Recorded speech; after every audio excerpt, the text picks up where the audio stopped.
Alright, so it looks like I'm going to be building Squirrel Folk. That's only because I have a card coming in the mail called Igra, Eater of All. She's a cat. She eats other creatures.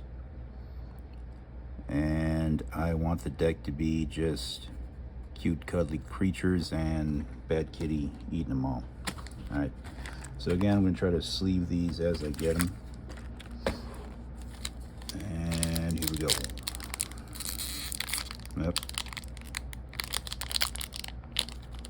What's going on, Bloomburrow? Where's the perforations? There it is. Wow.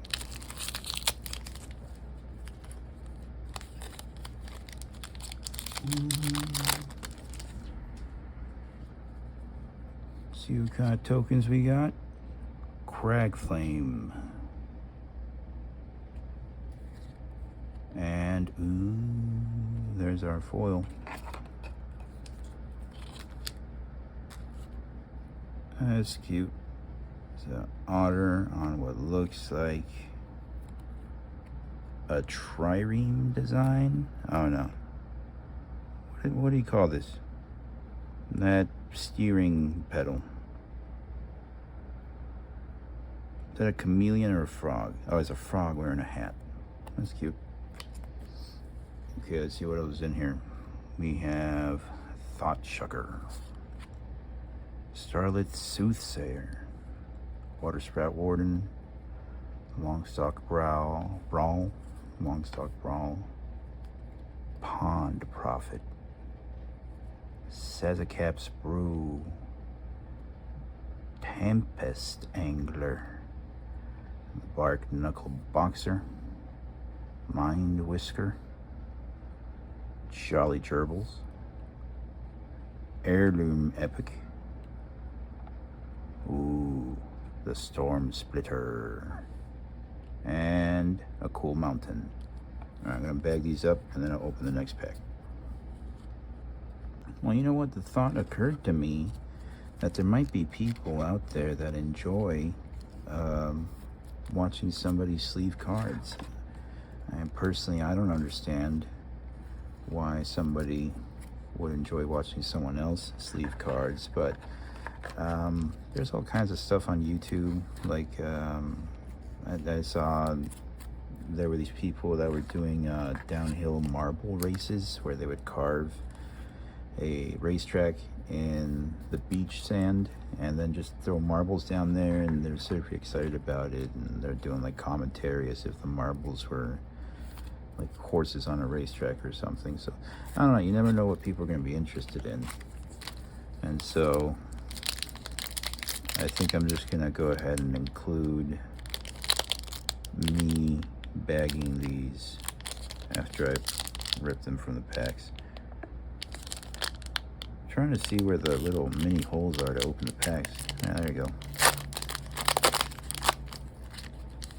Okay, so it looks like with these, just the top one is the token, and then we have the foil, and I think the land one is actually the third one from the back. I don't know. Okay, let's see what we got. Vanishing Light, Light Shell Duo, Rat Otter. Okay, that's a nice land. Oh, just got one of these. That's some cool art. Yep, the Baker's Bane Duo. Cute rabbit. Nice squirrel. Wix Patrol. It's like a rat warlock riding. What is that? Some kind of insectoid. Okay, it's like a centipede.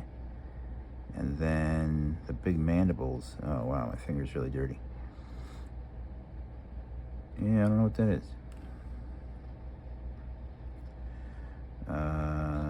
Mabel's Medal. Nice. Valley Rally. Scavenger's Talent. Squirrel card. So this one's going to be useful for my black-green deck. Ooh, nice. Shiny Forest. And look at that. We got 2 holographics in one pack. Nice. Oh, they're not called holographics, right? That's Pokemon terminology. These are foils. Very nice. Okay, let's bag these up. Actually, I can get this dirt out of my fingernails. You don't have to be looking at that the whole time. That's pretty gross. Oh no, you know what? It's what do you call it? Automotive grease. Yesterday, I was underneath my car checking out the evap system. So I was looking at the charcoal canister. And you know, when I'm down there, I just like to be well acquainted with the bottom of my vehicle in case anything ever goes wrong. I can hop online, see if anyone on the forums has had the same problem, and so I know where to find whatever's wrong with the vehicle. And so I was down there messing around with some of the linkages around the suspension system. So I got some grease under my fingernail while I was doing that. Yeah, and it's really hard to get out. Okay, I'm gonna have to take a break to go wash this off because I don't want to get grease on my precious Bloomburrow cards.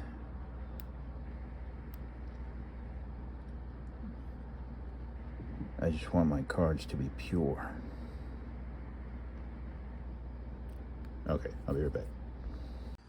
Alright, the grease is pretty sticky. I was able to get most of it off, but there's still some stuck under my fingernail, even after I trimmed them and washed them twice. But if it's not getting out of there, then it's probably not getting back onto the card, so I think we're safe.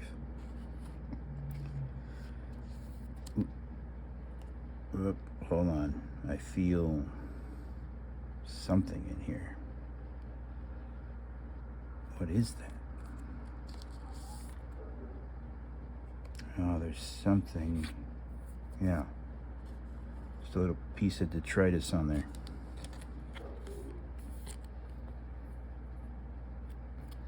Yeah, I think trying to preserve the value of cards is incredibly difficult because there's always a little piece of sand or, I don't know, maybe like even eye crust that bounces off of your face onto the cards, or even the lint that's in the environment. Something always gets on them, so I try to bag them up as quickly as possible. Now, I'm not a germaphobe or anything extreme like that. I don't have OCD. I just want to try to keep these as fresh as possible for the next person that I trade them to. So I mean, me personally, I like to receive reasonably well-kept cards. I like to try to preserve my stuff as much as I can. And for example, I have these scissors right here. And yeah, I mean, they're pretty beat up because for a while I went away to college and so these stayed back home. But I got these scissors over 20 years ago, I think, at least, at minimum.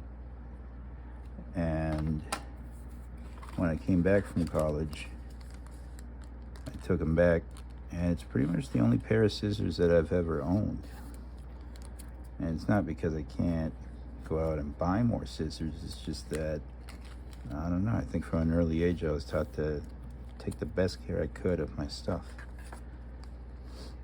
And then with cards, sometimes I've had people give me a card, and yeah, it'll be inside a penny sleeve, which I appreciate, but I'll take the card out and there'll be a little piece of petrified Cheeto crumb or something on them. And I'm like, yeah, I don't know, man, this kind of reminds me of when I was a kid and we didn't even sleeve cards and they'd get all frayed on the edges. And actually I lived in the Pacific Northwest when I was younger, so our cards, Pokemon cards at that time, they had the yellow border.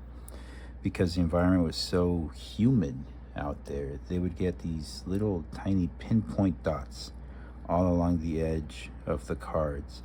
And to clean them up, kids would put a little bit of spit on the edge of their t-shirt and then rub the card along the edge to get rid of that mold. Yeah, it's pretty gross. And actually, as I'm saying that, I'm looking at these Magic cards and I just noticed that they all have a black border. And I wonder if that's because they're hoping that for people in humid environments, they won't be able to see the little pinpoints of mold that show up on the edges of cards. Or maybe not. It's just a stylistic choice. I don't know. Just 2 o'clock in the morning thoughts, I guess. All right, here we go. This is now pack number 3. I think I've opened 3 of these so far.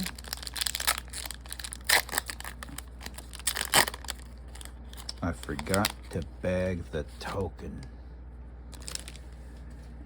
Okay, let's see what we got in here. Squirrel token, that'll come in handy. And let's see what we got. Here we go, another Banishing Light. Nice, I think I have 3 of these now. Scales of Shale. Run away together. Oh, they're eloping. That's a tough relationship. He's an otter, they're a frog. 2 worlds. Star-crossed lovers. Cash grab, yep. Whisker Quill Scribe. Another cool bat. Brave Kin Duo. I like the art on this one. That's pretty cool. Oi. Rabid Gnaw. Rabid Gnaw. Bushy Bodyguard. Fireglass Mentors. A lizard. This one's pretty nice. Kestrel the Wind-Crested. Castral. Castrel? Like the motor oil. Basic land swamp. Yeah, that's good. I need that. Lizard Assassin. Ooh. Nice. Alright, let's bag these boys up. Lizard Assassin is black and red, so I probably won't use him in my black and green deck. I was told, and I don't know if this is clear enough through just me rambling, but I'm fairly new to Magic. I've only been playing for about a month and a couple weeks, and also I'm a very casual player. Matter of fact, I think what really got me into Magic was the artwork. As I'm sitting there at the table playing Commander, I really enjoy just kind of daydreaming and looking at the artwork on my cards.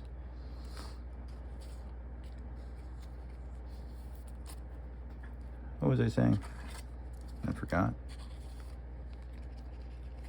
Am I talking too much?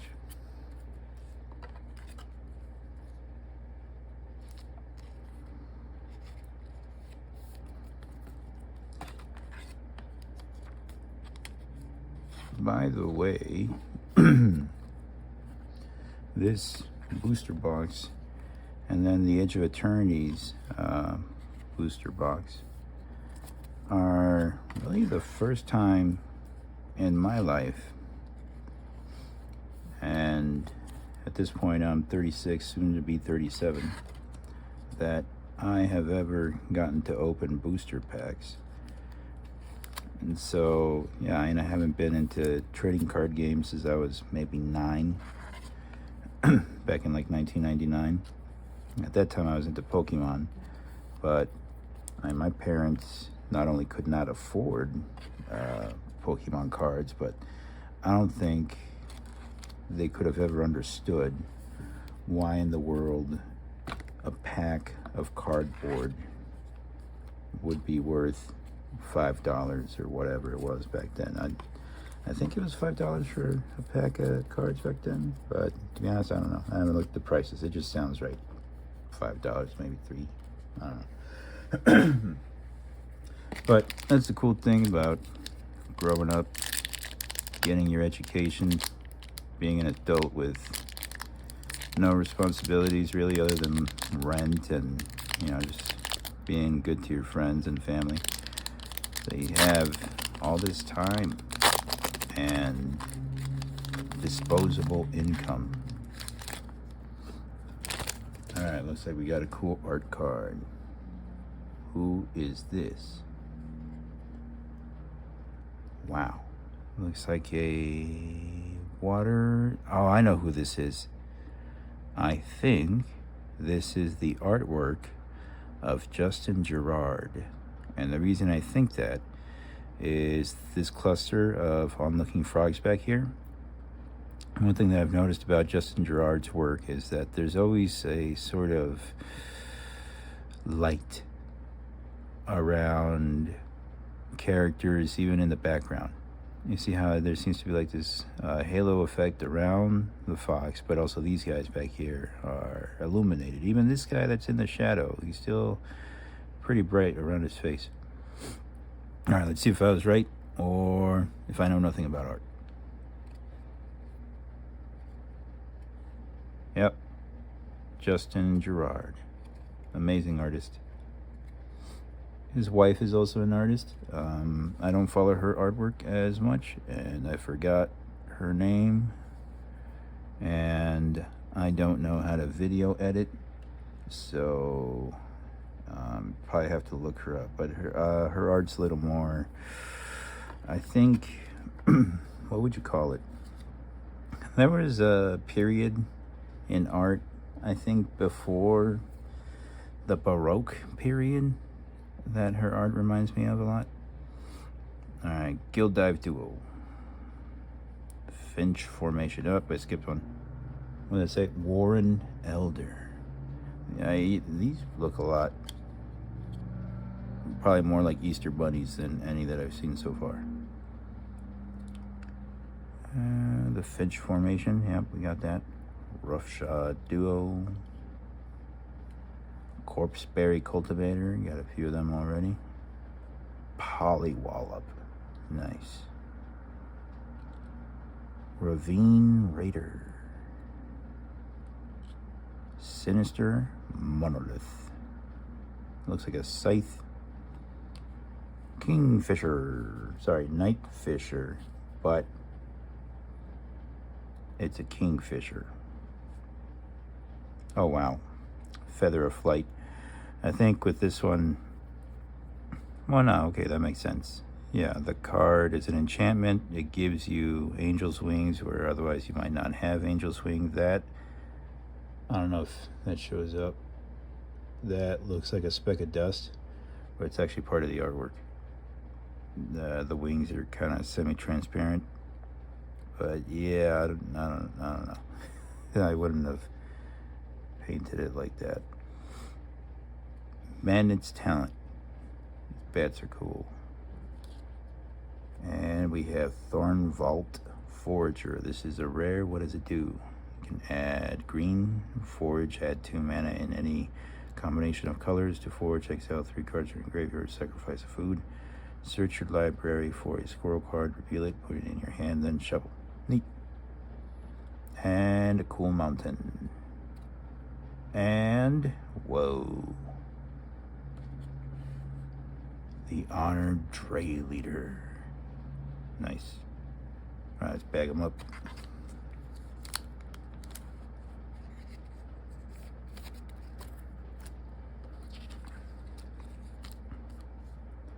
Raccoon overlooking. Looks like he just pulled up to a cave. What's in the cave? There's a fire going. He looks like he's a hunter. What kind of journey is he on? Maybe to find some great retired warrior. He's needed back at the Bloomburrow village. But the warrior's a hermit. Just wants to live in the cave and be left alone.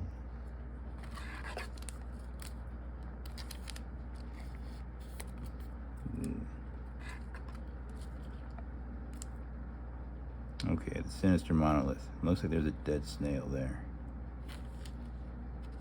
At the beginning of combat, On your turn, each opponent loses 1 life and you gain 1 life. Pay 2 life, sacrifice Sinister Monolith, draw 2 cards, activate only as a sorcery. That's pretty useful.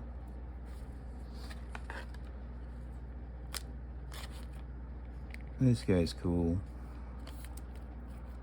The skink. I think this probably of the pack is the card with the most personality. The Pollywallop. I can't really tell who he's hitting down here. Oh, okay, it's a crab. Yeah, there's a crab. Yeah, I guess I wouldn't really be able to see much of a face on a crab. I don't think they have much of a face. They just have mandibles and those 2 little eyeballs that stick out the top of the carapace. And these guys are cool. This guy practically has a laser sword with, looks like a dried flower as the hilt of the sword.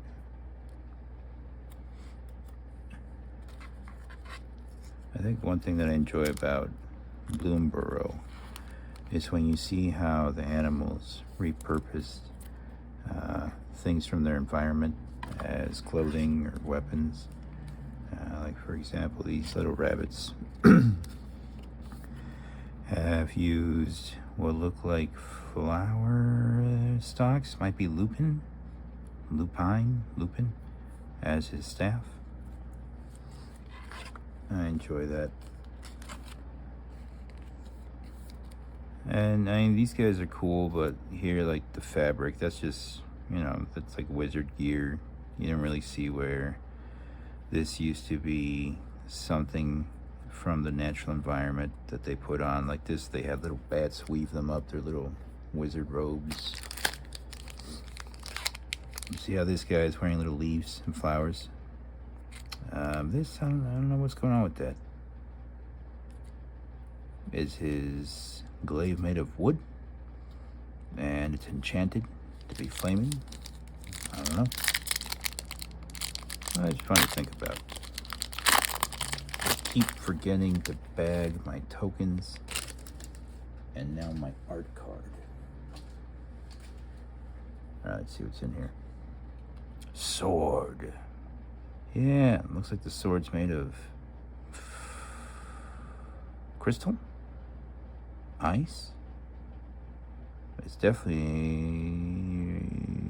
I don't think it is translucent. Yeah, because I can't see any hint of the creature's hand behind it. Okay, let's see what we got. Agate Blade Assassin. Wax Wayne Witness. Yeah. Dire Down Draft. Bonebind Orator. Sticky Tongue Sentinel. Yeah, got these guys again. Roughshod Duo. Junk Blade Bruiser. Ravine Raider. Feed the Cycle. Decomposed Fox. You guys remember all those videos of decomposing foxes that were popular for a while? Reptilian Recruiter. Shrike Force. If you don't know, the shrike is a bird that impales its prey on thorns found in the environment. So sometimes it'll be like a cactus spine or the edge of an agave plant that get really hard and sharp like a needle. Starfall Invocation. This is the first time that I think I've seen wolves in these cards.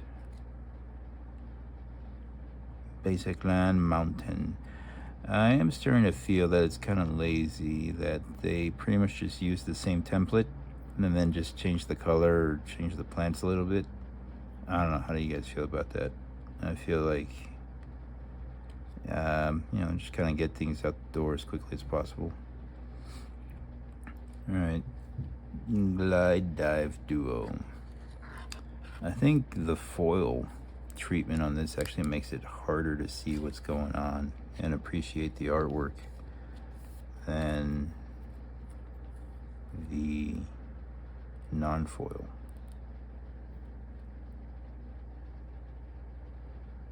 Yeah. Okay, let's bag these up.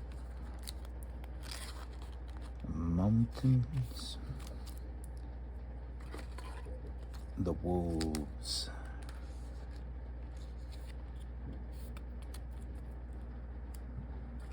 We got a pretty healthy stack of cards going here now.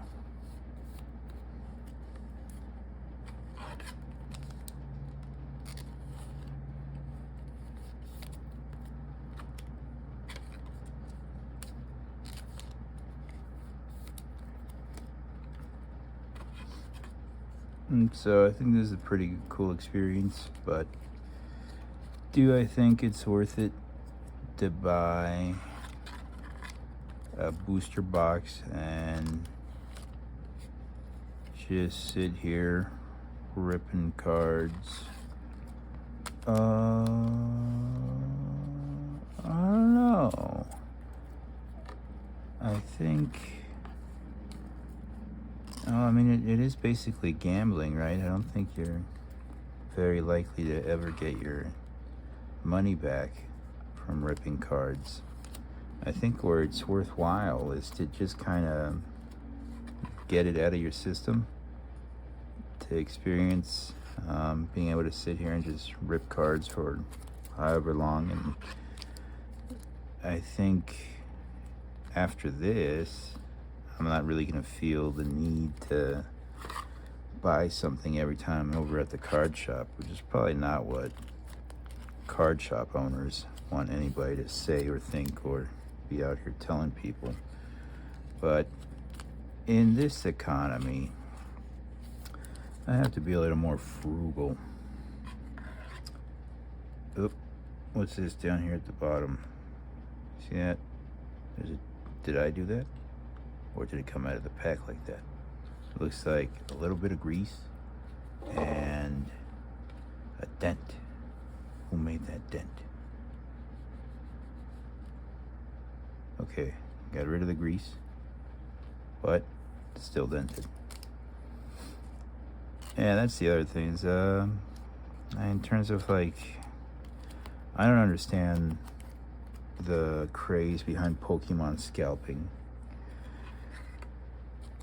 Like, yeah, I know that some celebrities got into it and that inflated the value of certain cards or the whole catalog, and I do understand the nostalgia aspect of it and the idea of scarcity over time, but I don't understand to the degree where even new cards, okay, that's where the dent came in. When I pushed in with my fingernail created the dent and added the finger grease.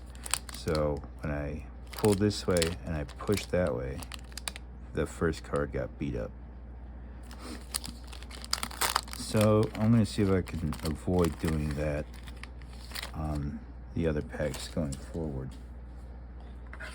Because again, I want to try to preserve these as much as possible.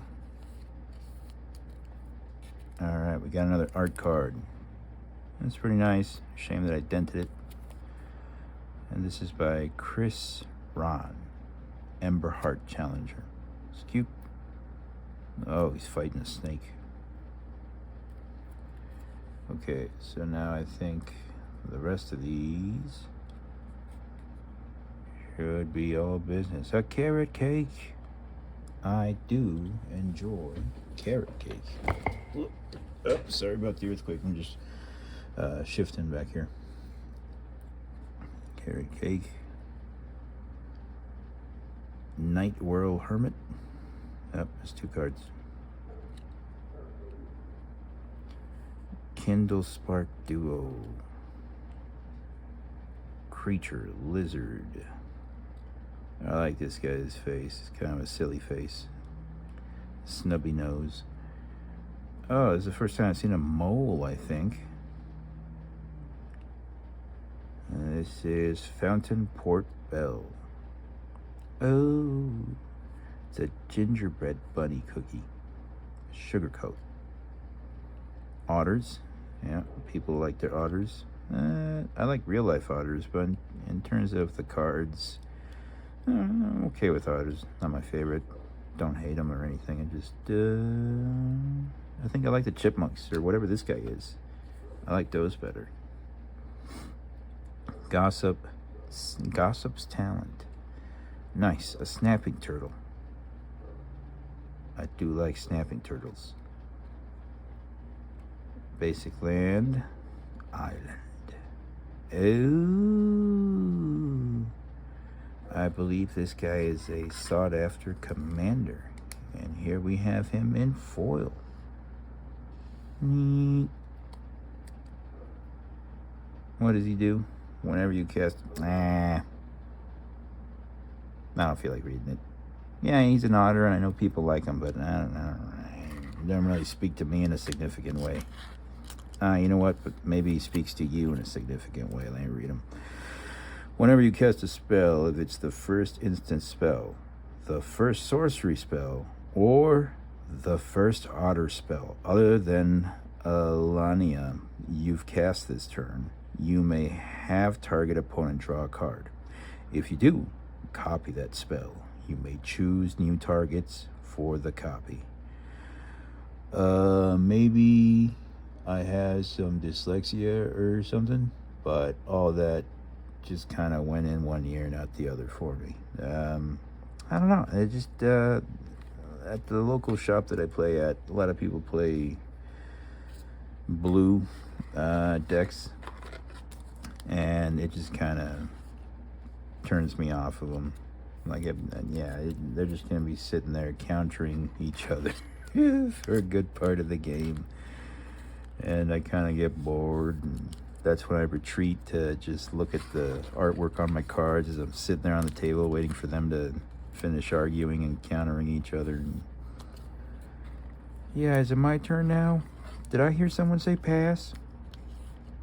Are you still playing? That's me. That's my impression of myself as I'm sitting there. Okay, well, while you guys figure that out, I want to go buy myself a drink. That's my impression of myself as I'm waiting for the blue players at the table to finish figuring out who gets to counter the last counter.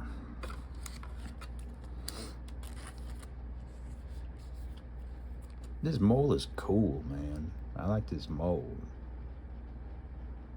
Yeah, and I'm running a green and black deck, so add 1 mana of any color. Yeah, he's a mana dork, right? I'm still learning the terminology.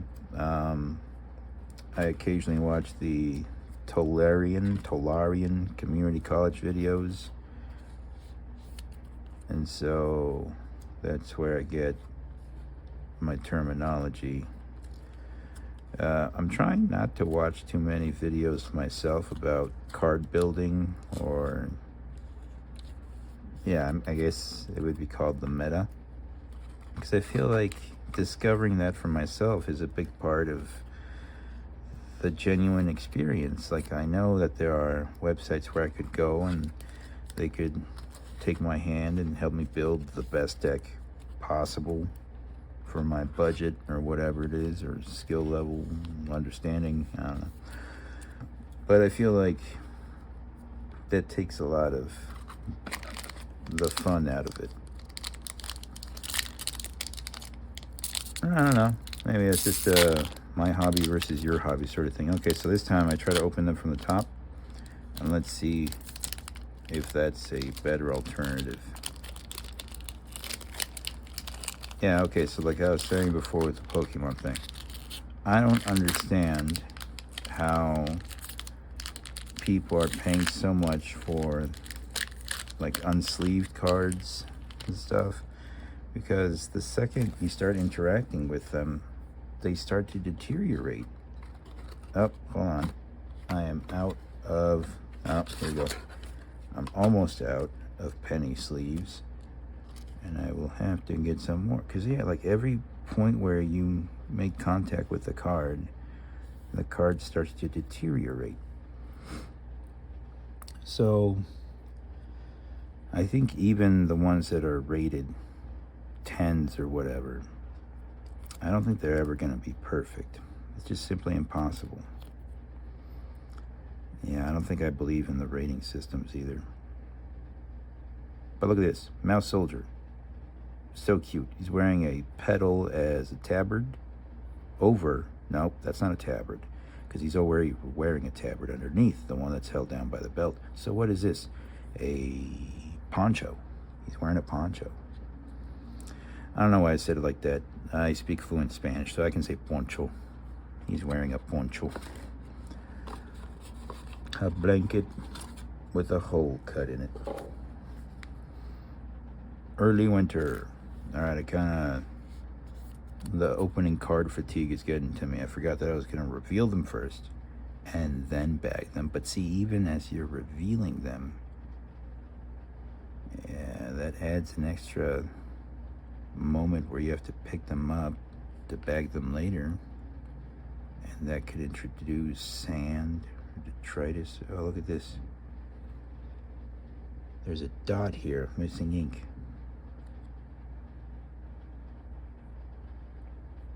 This one already had some dust on it. Wow, look at this lizard. It's a cool lizard. Bumbleflower's Share Pot.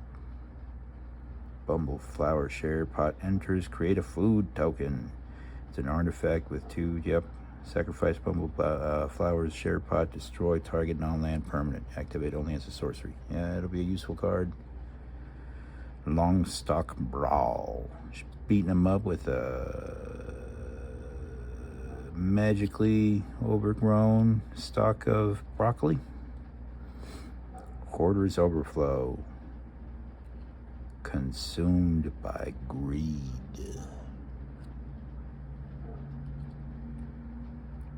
Plume Creed Mentor. Seasoned Warren Guard. Valley Rotcaller. That guy's gonna be useful. Okay, Swampland, but it's winter, so that makes me feel like this is more of a blue card. Up, another otter. Who's this? The Tempest Angler. Do I have this guy already? I think so. All right, I'm gonna go get some more penny sleeves. I'll be right back.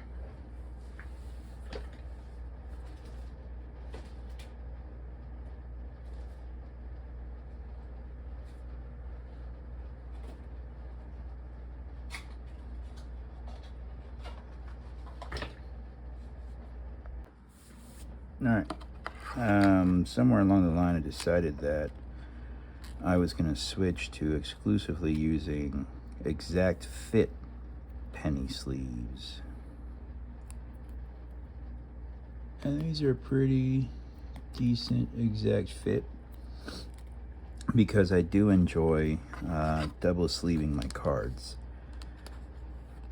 I find that once you get used to them, they're not that hard to shuffle in a deck, and I like the extra weight that it gives the card to have them double sleeved.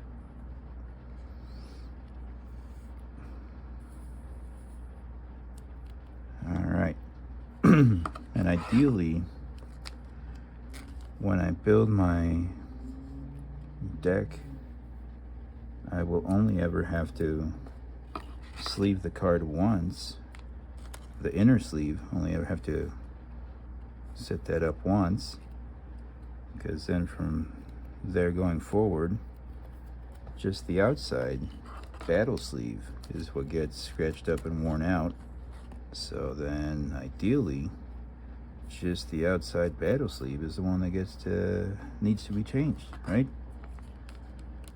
But again, anytime that you use something, it starts to deteriorate. So I have noticed on some of my double sleeve cards that even though, one opens this way, one opens that way, stuff starts to creep up inside the sleeve.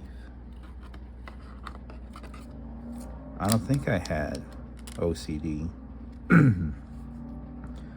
but as I'm sitting there playing a game, I see those little gray dots of DNA and old Cheeto dust that was left behind at the game table, even with my precautions of using a mat.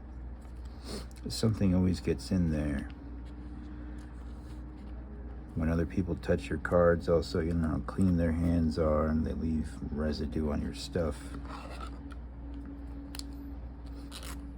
And so eventually, these inner sleeves too will become scratched and damaged. But as of right now, I apologize, I have to clear my throat a lot. I don't know what's up with that.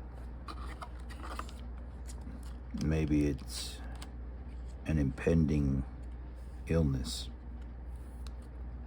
But I do that all the time, and I'm really sick in a big way. So maybe the big C word. Maybe. Alright. I no longer feel confident pushing down. Okay, that was... So I pulled up instead of pushing down. And let's see if that caused less damage. Now pulling apart. Okay, this time it's just a token card. What did we get? Rat token. Nice. Okay. Night Whirl Hermit. Sonar Strike. Pearl of Wisdom. Cool order. Rat Rogue. He has a pretty cool... Is this a Morning Star? I think it's called the Morning Star. So it looks like it's made out of the jaw. No, it looks like the leg of a cricket. And then has like some kind of thorny seed at the end of it. See, when I first heard of Bloomburrow, I thought they were like human-sized creatures, like furries. But then when I saw the card Igra, Eater of All, and saw that she was a cat, and they were all like bunnies running away from her, then I realized, oh, these are like normal animal-sized creatures. Like this is a normal, cute little hedgehog-sized hedgehog. Yeah, and then so like you see, look at the villages, and the flowers are giant because the villages are tiny. Instant. Peerless recycling. Good for you, raccoon. Reduce, reuse, recycle. For the common good. Oh, look at this little frog. Can you see that? Hey, little frog. And so that's what I love about this set. These little details and cute little animals. Swamp. Okay, there's the card from before. Where was winter? Okay, so that's where it is. It's the passing of seasons. Brave Kin Duo. This is neat because I enjoyed this card back when we found it as a non-foil. I don't know. I think the foils are good for collection, but I'm starting to prefer being able to see the artwork more closely in non-foil treatments. But I think I'm still going to hang on to all the foil ones. And the only ones that I'll trade away are repeats. Well, the bulk, right? Yeah. Repeats of non-foil cards are like this. For the common good. It's a rare. I'm sure somebody could use it. There's nothing here that speaks to me. Let's see. Create X tokens that are copies of target token you control. Then, tokens you control gain indestructible until your next turn. You gain 1 life for each token you control. Okay, I guess that could be useful for my deck because I'm going to be making food tokens, and with this I can make multiple food tokens. Or creatures? I don't know. Like I said, I'm new to Magic. I have no idea what I'm doing. I have no idea what I'm saying. I'm just here for a good time. The Lupin Flower Village. Very nice. I tried to plant lupin in my garden here, and they just refused to grow. I threw some seeds out willy-nilly into the garden, waited for time to do its thing, never saw a single lupin sprout. So then I went online and I was like, how do you get lupin seeds to germinate? And they're like, oh yeah, they got to go through a winter and spring cycle. What do they call it? There was a name for it. I forgot the name. Stratification. The name is stratification. They have to go through cold stratification. So one way you can quickly replicate that is to take the lupin seeds and put them in the freezer. And then once they freeze, take them out and put them somewhere warm so that the seeds think it's spring has sprung, and then they'll germinate. So I did that. Didn't work. Not a single seed germinated. I think all I did was probably kill them in the freezer. Maybe. I don't know. If it's possible for seeds to die in the freezer. And so then the next time I tried to germinate was just the paper towel method. You take a paper towel, soak it in water, squeeze it, wring it so that it's just moist and not like dripping wet. You envelop the seeds in it, like make an envelope out of the paper towel, put the seeds in it, put that in a sandwich bag, and then let that rest over the fridge, because it's, it gets kind of the warmth coming off of the fridge running.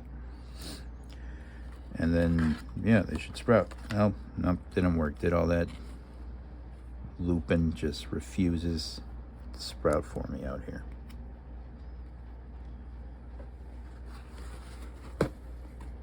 And the thing that gets me about that is that lupin was supposed to be one of the easier native plants that we have around here to grow. So maybe I just got a bad supplier. He sold me up. There we go. See, the same card too. I just slashed it with my fingernail. Oh, okay, no, it's not the same card.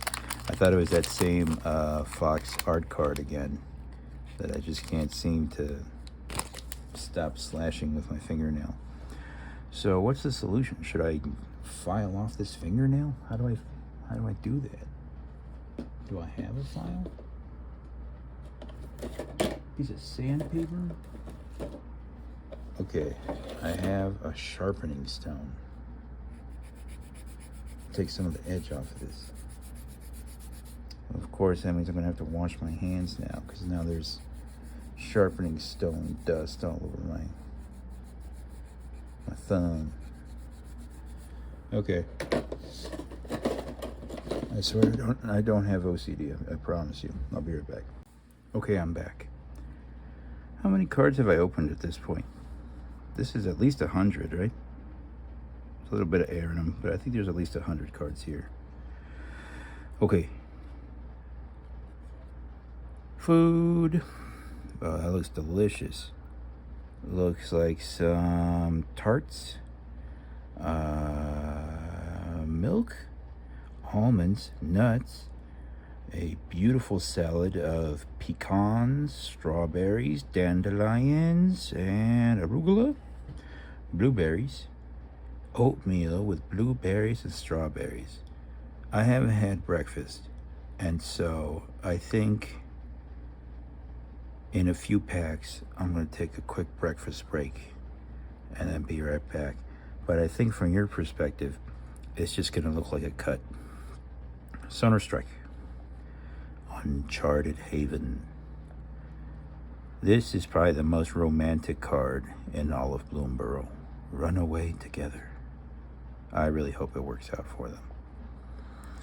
Whisker Quill Scribe. Chunk Blade Bruiser. This card looks a little sun faded. I don't know. Baker's Bane Duo. Yep, here they go, my buddies. What a buddy card. That's a good buddy card. Oh, nice. This guy's the Portal Frog. Sorry, I keep putting the cards way down there. think I need to keep them around here, so that they're in the center of the video. I'm actually not looking at the video. I got the phone just kind of hovering over my eye level, and I'm just kind of looking at the cards themselves while I'm doing this. This guy's cool. He's like a little mad raccoon scientist. Okay, Lupin Flower Village. Got another one.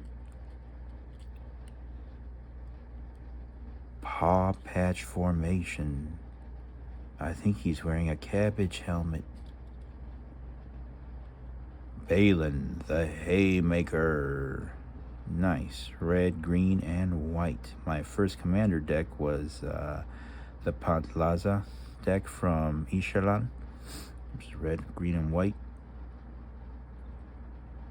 And my friend pointed out, oh, did you get that because it's the colors of the Mexican flag? And because I like dinosaurs and Mesoamerican stuff, and because I am Mexican. But no, it's just a happy coincidence. Basic land, forest, nice. Ooh, this guy looks cool. What did he do? Looks like he's being chased out of the village. Rabbit Soldier, trample. Burrow Guard Mentor's power and toughness are equal to the number of creatures you control. This card seems badly warped. Yeah, the corners are going up like that.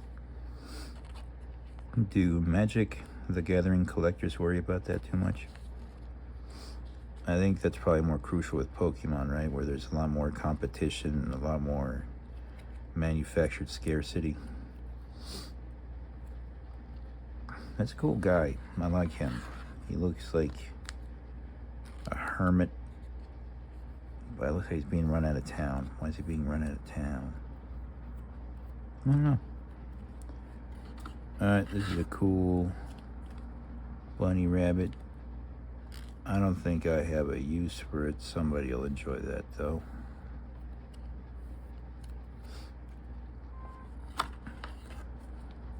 The Rabbit Guard. They look like they're showing up to fight the big bad kitty cat that came to raid the village.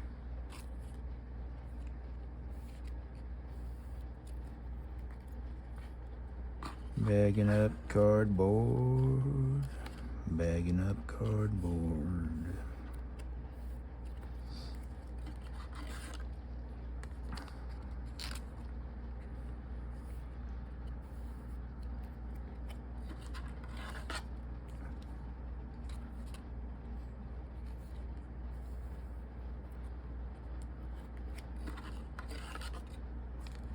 Is this the best way to bag these?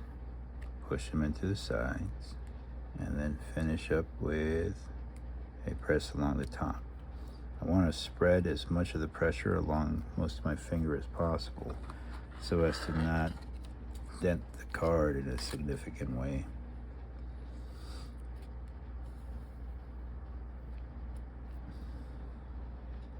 As far as I can see, there's no damage, right?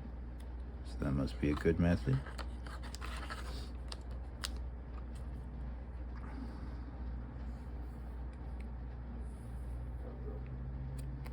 Yep.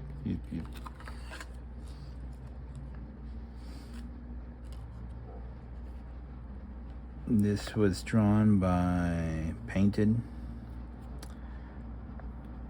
I think this might be watercolor.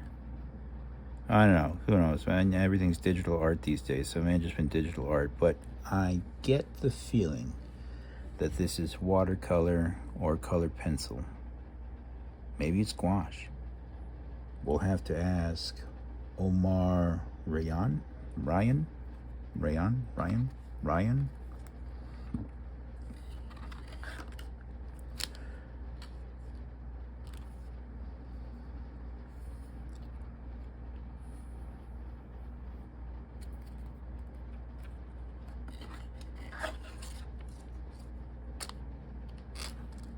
I think this card also stands out to me in a big way, stylistically.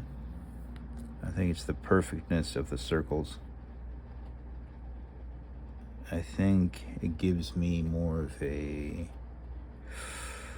like Art Nouveau feeling. Okay, food made me very hungry, so I think this is going to be the last pack that I open before I get some breakfast. So I woke up this morning and my brother told me, hey, there's a package here for you. I signed for it. And I was like, oh, thank you so much. If you hadn't been awake to sign for it, I would have had to go to the post office to pick it up. Oh, okay, there's a thing. I just noticed. There's a thing right here. Duh. Could have just done that. Could have just done that, doofus. I think if you're out and about, though, and you open them this way, there's more of a risk of dropping them. Okay, so in the front we got Wax Wayne Witness, and on the back, yeah, okay, see on the back I don't see any fingernail cuts or divots from me. Yes, food. There's a sign. Bloomburrow was telling me to go get some breakfast. Sure up. Are those oysters? Right there? Oysters? Ooh, the hidden grotto. Seed Pod Squire. Looks like he's about to beat you up with a banjo. Rust Shield Rampager. Do raccoons eat mice? I have to admit that there's not a whole lot I know about the raccoon people.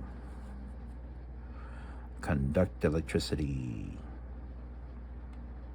War Squeak. Looks like he's riding a living bundle of wood. A barrel come to life? I do wonder what other sorts of things do cavalry knights in Bloomburrow ride. As you run into that whole thing where like Goofy is a dog, but he has a pet dog. So what's going on there? Creature, otter, nice. Wear down. I love beavers. Beavers are so cool. Oh, nice. Helga, skittish seer. And island. Shiny. Whoa. Very shiny. Very water. Do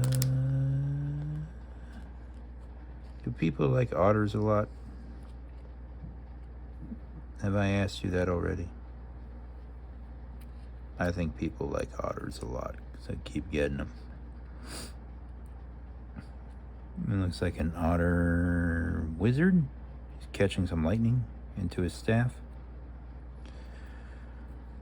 Offspring 4. You may play an additional 4.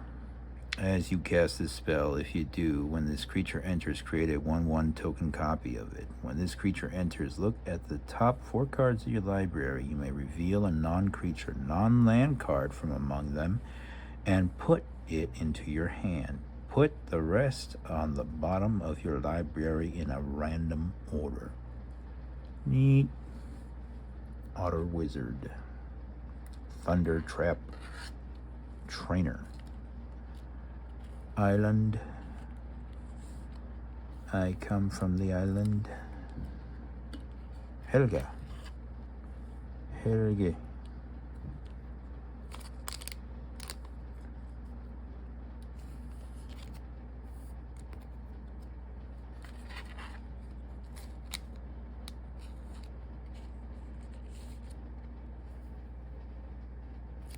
Wear down.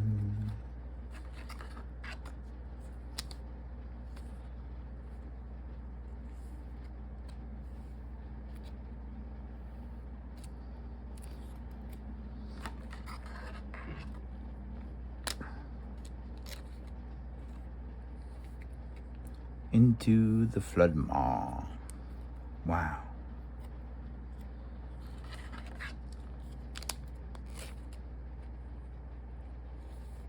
This guy is about to face off with a vicious wolf.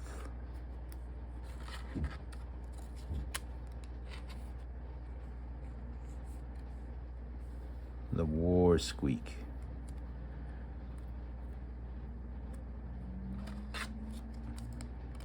Lightning otter.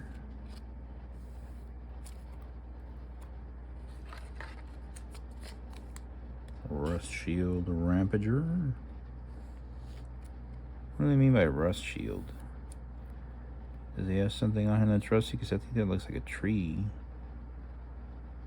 Where's the rust shield? And he's chubby. I don't know.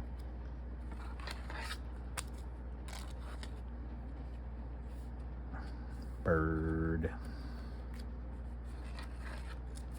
Hidden grotto.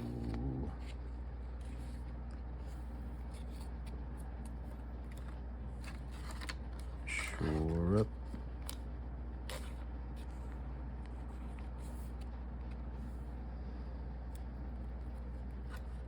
And finally, well, not finally, because I still have to bag up the last food. Bag up the last food. Okay, let's go have some breakfast and then come back and continue to unpack this whole shipment of Bloomburrow. I do like how much neater the